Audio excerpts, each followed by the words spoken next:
We don't know if Dakorien Moore or Noah Whittington are going to play this week. I want to start with Dakorien. If he does wind up playing this week, and I haven't seen anything get released publicly with regards to what exactly happened, how dinged up he could be. If he does play this week, I do think that's a good sign. The staff is fully aware that they don't need Dakorien Moore to beat Oregon State.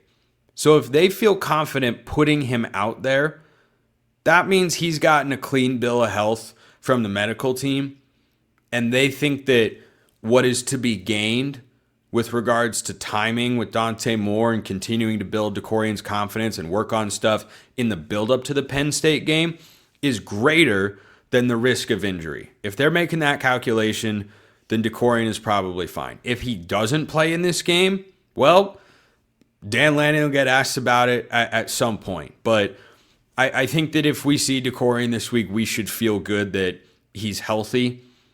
I'm optimistic he'll be okay. I don't know. I cannot say with any certainty about that, but everything kind of cooled down. All that information was getting leaked and rumored and speculated, and then it cooled down. I have a hunch. Just a hunch. It's just that. I have a hunch we'll see him this weekend, and that'll be okay. But we'll see. We'll see. If we do see him, hopefully that's a good sign. For Noah Whittington, the Oregon running game last week, the questions were about the run defense, but I actually had more of a concern with the run offense. And, Northwestern's defense looked physical, and they looked fast, and they're very well coached. They just don't have enough talent to keep up with Oregon.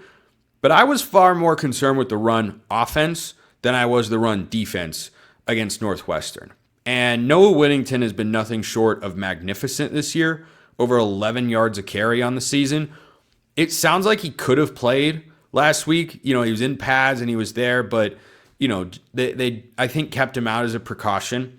I'm fine if they do that again, because unlike Dakorien Moore, who's a true freshman that's played 3 games of college football so far, reps have a lot more value to him, contrasted with a potential injury risk, than they do for Noah Whittington. Noah Whittington's going into his 5th, he might even be in his 6th year of college football, because he came over, this is his 4th year with the Ducks, which is crazy. He's just so quietly had such a good career. And he was, oh my gosh, yeah, he was class of 2020. This is his 6th year of college football. So, he and Gary Bryant, same age, wily veterans in the locker room and on this roster.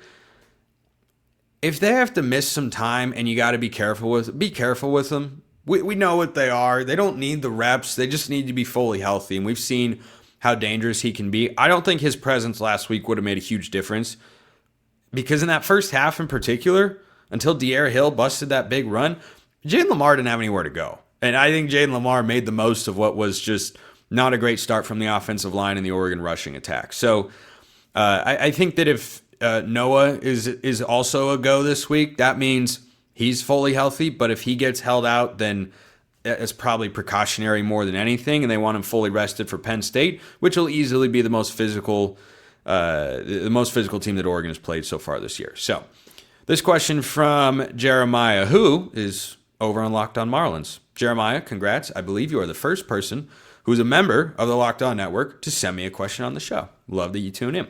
How would you compare the O-line and D-line to previous Oregon teams? Are they better or worse, specifically 23 and 24? So let me start with the defensive line.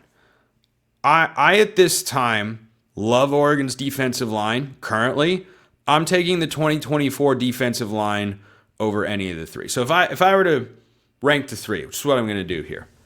On the defensive line, I'll say 2024 is the best, followed by 2025, then 2023. Not that 23 wasn't good. They were a significant improvement, but 24 and I think 25, just a lot more game records up there and much more depth, which goes back to how Oregon's recruited the position. For the offensive line, I take that 23 unit, quite frankly. And at the moment, I didn't expect to be saying this. I need to see Penn State first. But frankly, I'd take this current Oregon O-line over last year. They have gelled so well and have been, aside from, what I was just talking about with the run game against Northwestern and early kickoff, I think can mess with you a little bit there.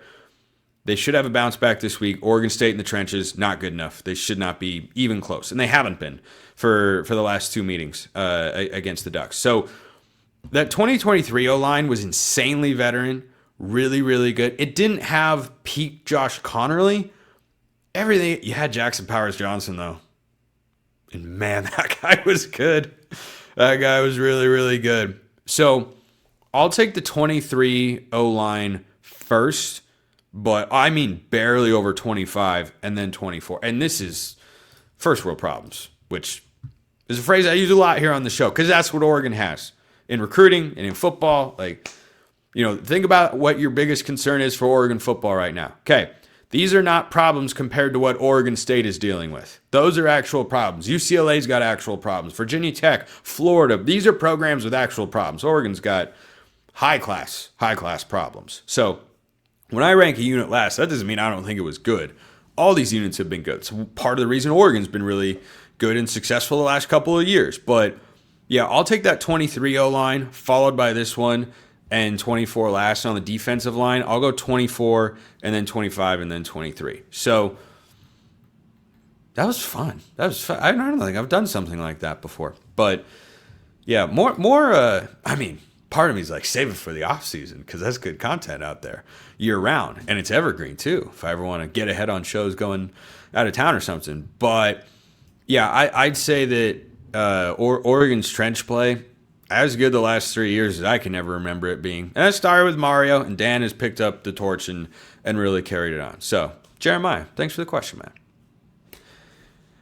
I've got a question about polls. I've got a question about Kyler Casper and how badly should you want to go to Penn State? I will tell you all of that to end today's show.